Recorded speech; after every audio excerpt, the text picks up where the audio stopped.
لائق ہے۔ یہ اللہ کی مہربانی ہے، اللہ جسے چاہتا ہے بھلائی میں لگاتا ہے، اللہ اگر نہ چاہے تو بھلائی میں لگاتا نہیں ہے۔ ایسا بھی نہیں ہے جو جگ رہے ہیں اور سمجھدار ہیں اور جسم میں طاقت ہے وہ سب سو گئے ہیں، وہ آپ سے زیادہ دیر تک جگیں گے۔ آرام نہیں ان کو نصیب ہے کہ بہت آرام کر رہے ہیں، آرام نہیں، وہ کاموں میں لگے ہیں۔ اور جب آپ مریں گے یا وہ مریں گے، ان کے ساتھ دنیاوی طور پر بس اتنی ہی چیز جائے گی جو آپ کے ساتھ جائے گی، یہ نہیں ان کے ساتھ زیادہ چلے جائے۔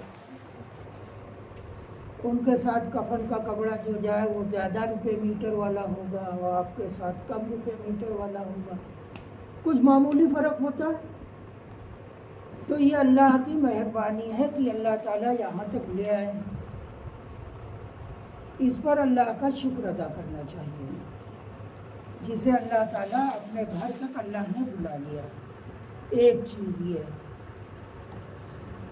دوسری چیز ہم آپ کو یہ بتانا چاہتے ہیں کہ یہ رمضان کا مہینہ اللہ تعالیٰ نے چیزیں بنائی ہیں، اس میں ایک کوالٹی رکھی ہے، اور جیسے میٹھی چیزیں ہوتی ہیں، میٹھی ہیں، میٹھے پھل ہیں، کچھ پھلوں میں میٹھے ہونے کے ساتھ ذائقہ الگ ہے، میٹھے ہیں، کچھ میں زیادہ میٹھا پن ہے، کچھ میں زیادہ میٹھا پن ہے لیکن اتنا مزہ نہیں ہے، کم میٹھے والے زیادہ مزیدار ہوتے ہیں۔ یہ اللہ کی مرضی پہ ہوتا ہے، چیزیں سب اللہ کی ہیں، بندے سب اللہ کے ہیں، جو گنہگار ہیں وہ بھی اللہ کے بندے ہیں اور جو نیک ہیں وہ بھی اللہ کے بندے ہیں۔ رسول اللہ صلی اللہ علیہ وسلم ایک رات نماز پڑھ رہے تھے، نماز پڑھتے پڑھتے آیت پہ آئے، ان تعذبهم فإنهم عبادك وإن تغفر لهم فإنك أنت العزيز الحكيم، کہ اللہ تعالیٰ اگر آپ عذاب دیتے ہیں ایسوں کو جو عذاب پانے کے لائق ہیں تو عذاب دیں گے آپ، فإنهم عبادك، لیکن ہے وہ تیرے بندے ہیں، وإن تغفر لهم، اے اللہ اگر انہیں معاف کر دیتے ہیں تو آپ معاف کر دیں، آپ کے بیچ میں کون اڑنگا لگانے والا، انک انت العزیز الحکیم، آپ بہت زبردست ہیں، اور آپ کیا سوچتے ہیں، کیا آپ کے دل میں ہے، کتنی باتیں آپ جانتے ہیں، کتنے قابل اور حکمت والے ہیں، تو آپ ہی نہیں، تو آپ کا معاملہ ہے۔ آج ہمیں بھلائی کی توفیق ملی ہے، اس توفیق پر دعا یہ کرنا چاہیے اللہ تعالیٰ ہمیں اس توفیق پر قائم رکھتے ہیں۔ بہت بار ایسا ہوتا ہے ایک آدمی بہت دور ہے اللہ تعالیٰ کے کاموں سے، اللہ تعالیٰ کی خوشی سے، اور اللہ تعالیٰ چاہتا ہے اسے جوڑ لیتا ہے، اور جڑے ہوئے آدمی کو توڑ دیتا ہے، تو لوگ کہتے ہیں یار یہ تو بڑا بھلا آدمی تھا، یہ ایسا کیسے کرنے لگا۔ اللہ تعالیٰ حکمت والا ہے، کیوں کیسے کرنے لگا یہ اللہ جانے، اس لیے جو کر رہا ہے وہ اللہ کا شکر ادا کر کے اللہ سے مانگے، اور جو نہیں کر رہا ہے اس کے لیے بھی مانگے کہ اللہ تیرے بندے ہیں، نہیں سمجھتے ہیں، اللہ ان کو ہدایت دے، اور جو صحیح کام نہیں کر پا رہا ہے اور اللہ نے عقل دی ہے، اس کے دل میں یہ بات آتی ہے، ایمان کا یہ تقاضا ہے، اگر ذرا بھی ایمان ہوگا تو آدمی کرتا تو نہیں ہے لیکن اپنی غلطی کا اسے احساس ہوتا ہے، یار یہ ہم غلط کر رہے ہیں، کبھی کبھی ارادے بناتا رہ جاتا ہے کہ اس بار کے روزے بہت اچھی طریقے سے رکھیں گے، کبھی یہ کہتا ہے کل جمعہ ہے، کل جمعے والی نماز پڑھ لیں گے پھر برابر کریں گے، تو ٹھیک۔ اب آج کا دن جو ہے ایک حقیقت جو نہیں ہے، ہم لوگوں نے اسے حقیقت سمجھ لیا اور غلطی میں پڑے ہوئے ہیں، جو آج تک مسجد آ رہے ہیں، ابھی نکلیں گے گھر پہنچیں گے، کسی کا کچھ سمجھدار تھوڑا سمجھدار بیٹا ہے وہ کہے گا، کسی بیوی کہے گی تراویح ختم ہو گئے، ختم ہو گئے تراویح، کہیں ہاں آج ختم ہو گئے، کل اپنے ساتھی کل ہمارا ہوا تراویح ختم ہو گئی، یہ غلطی ہے، یہ غلطی ہے. تراویح رمضان میں شروع ہوتی ہے چاند نکلنے کے بعد. رمضان کا مہینہ شروع ہوتا ہے، عشاء کے بعد یہ جو رکعتیں 20 پڑھی جاتی ہیں یہ تراویح کی رکعتیں.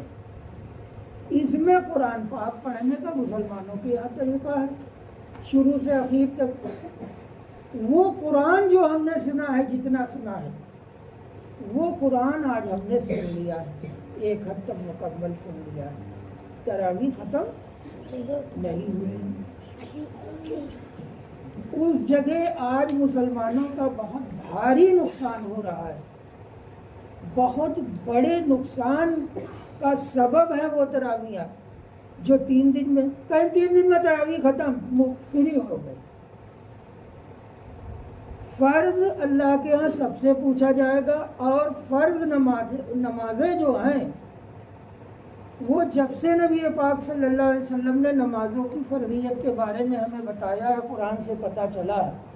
اور جس عمر میں آدمی پہ فرض نماز شروع ہو جاتی ہے وہ فرض نمازیں جب تک آدمی کے اندر یہ حالت ہے کہ اس کے اوپر نماز فرض ہے، اس حالت میں نمازیں برابر فرض ہے، رمضان میں بھی، رمضان کے علاوہ بھی. اور یہ 10 دن والی تراویح، یہ 3 دن والی تراویح، یہ 5 دن والی تراویح کیا کرتی ہے؟ تراویح ختم، عشاء بھی ہو، فرض بھی رمضان کے مہینے میں ختم. تو وہ تراویح آپ کی بھلائی کا سبب نہیں ہے، وہ تراویح آپ کو گمراہی اور بربادی میں لے جا رہی ہے، جس سے فرض نمازیں بھی آپ چھوڑ دیں.